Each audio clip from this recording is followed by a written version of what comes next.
Os vírus.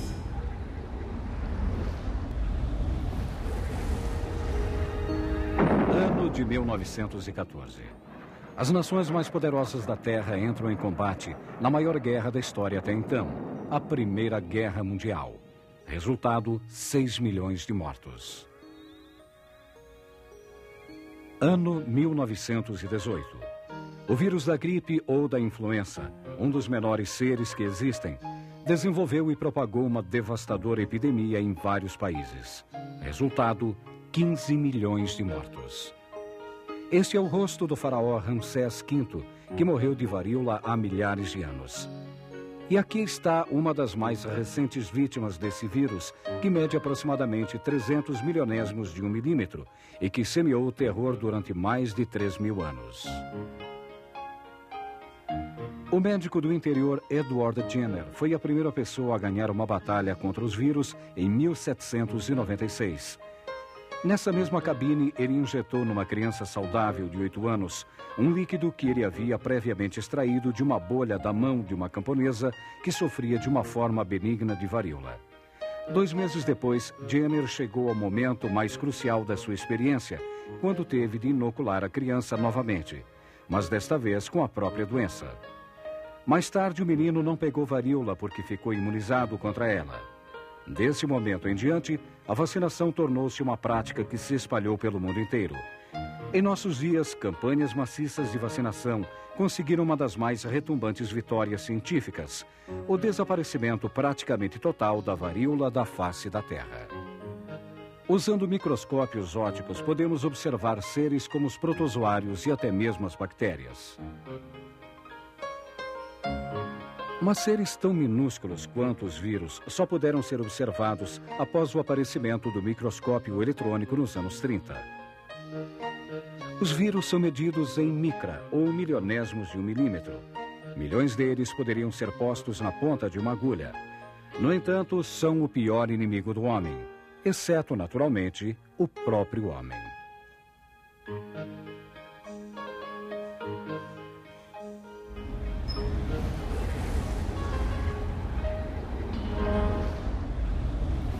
As características da virose. Os vírus apresentam uma organização simples. Multiplicam-se apenas no interior de células vivas. Não podem se locomover livremente.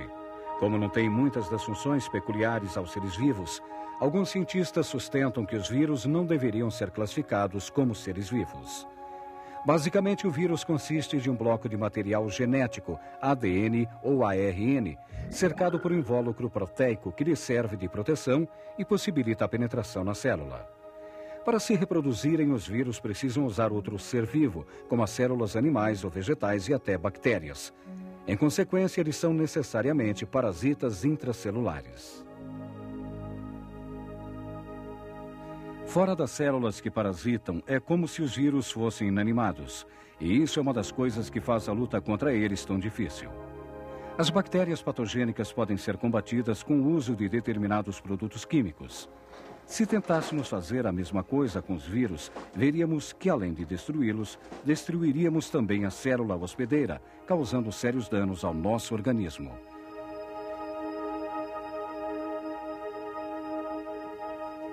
Os vírus são compostos de DNA ou RNA, ácido nucleico coberto por uma capa protetora exterior de proteína.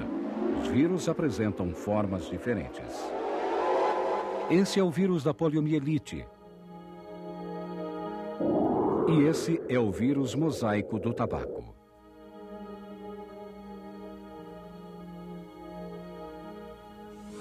E esse é um bacteriófago. É um verdadeiro especialista no ataque a bactérias. Todos os vírus contêm um ácido nucleico e proteínas. Atualmente, a tendência é considerar os vírus como fragmentos de ácido nucleico que se tornaram independentes de suas células, mas que continuam a parasitá-las para se reproduzirem.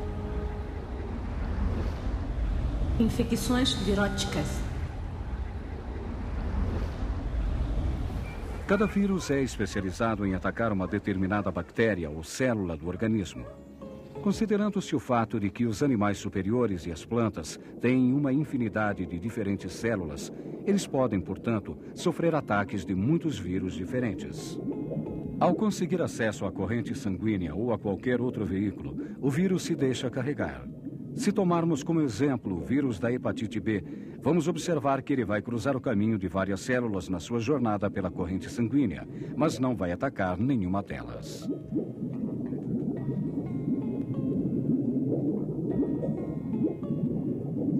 Uma vez alcançado o fígado, porém, o vírus ataca as células hepáticas. No primeiro momento, ele se prende firmemente à membrana celular. Depois, introduz o seu ácido nucleico dentro da célula.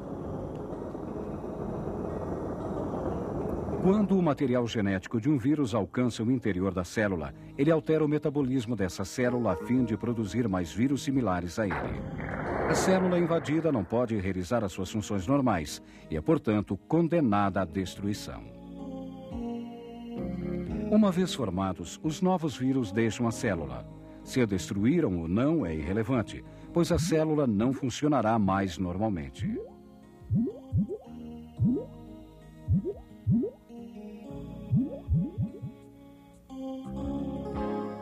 E, enquanto tudo isso estiver acontecendo, o sistema imunológico do organismo já detectou a presença do vírus e criou enormes exércitos de proteínas, chamados anticorpos, para combater o vírus invasor. E é quando os anticorpos atacam os invasores que os mais sérios sintomas da doença aparecem. Geralmente, os anticorpos ganham a batalha e o organismo se recupera. Porém, infelizmente, nem sempre isto acontece. Tudo vai depender da idade do paciente, das suas condições físicas e do tipo do vírus que desencadeou o ataque. Alguns vírus, como o da AIDS, são particularmente danosos porque atacam precisamente aquelas células encarregadas de defesa do corpo. Por essa razão, uma vez iniciado o processo infeccioso, é impossível para o nosso organismo se defender do vírus e eliminá-lo. Doenças viróticas.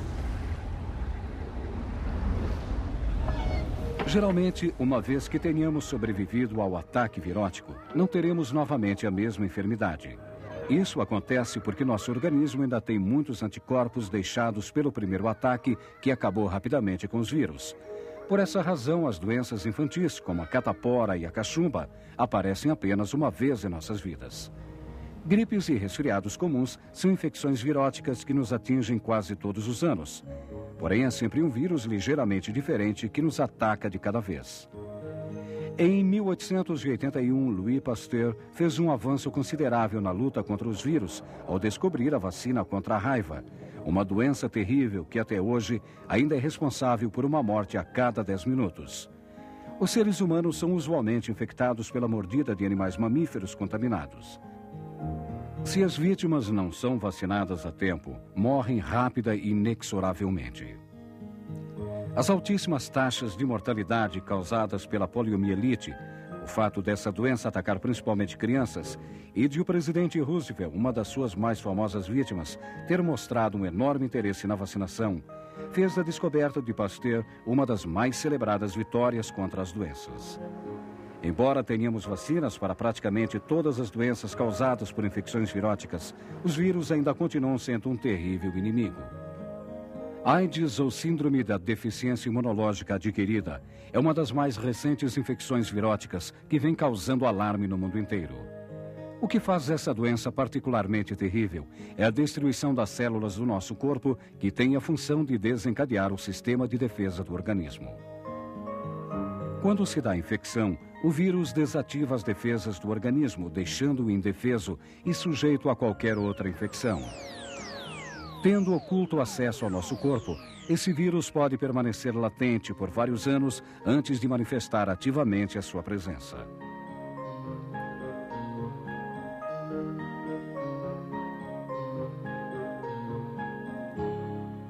Aparentemente, o sangue e o esperma são os principais veículos da infecção.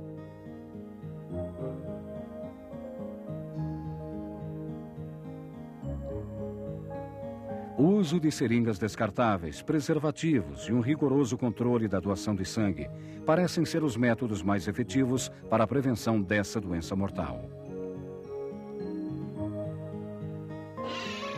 Os vírus são os menores seres vivos existentes. Vivendo na fronteira entre os mundos animado e inanimado, os vírus possuem no seu interior, da mesma maneira que nós, moléculas contendo o código dos segredos da própria vida.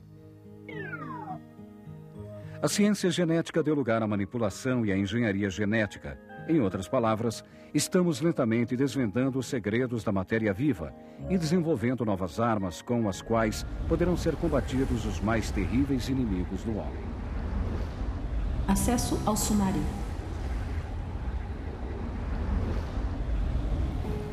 A vacina de Jenner contra a varíola foi a primeira vitória contra os vírus e Pasteur contribuiu grandemente com a sua vacina contra a raiva.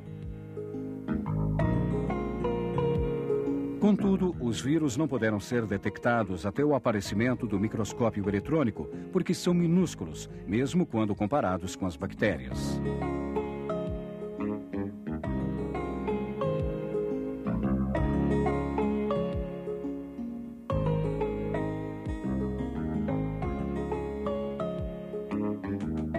Uma outra razão pela qual eles são tão difíceis de serem detectados é a de permanecerem inertes a maior parte do tempo.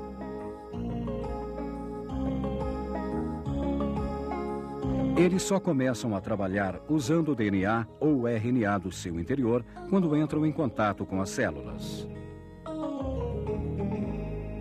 Atualmente temos vacinas para a maioria das infecções viróticas. Diferentes vírus têm graus diferentes de complexidade.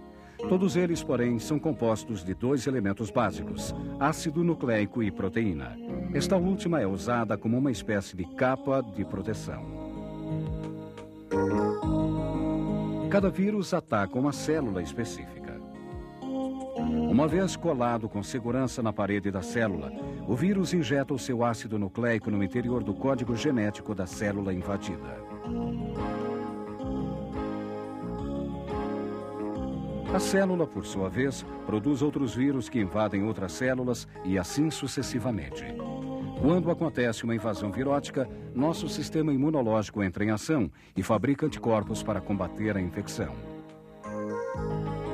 Após a recuperação, o paciente fica geralmente imunizado para o resto da vida. O vírus da AIDS é especialmente difícil de combater porque destrói as células e o próprio sistema imunológico do hospedeiro. Os vírus podem ser considerados o grande desafio da ciência moderna, porque contém dentro deles o segredo da própria vida.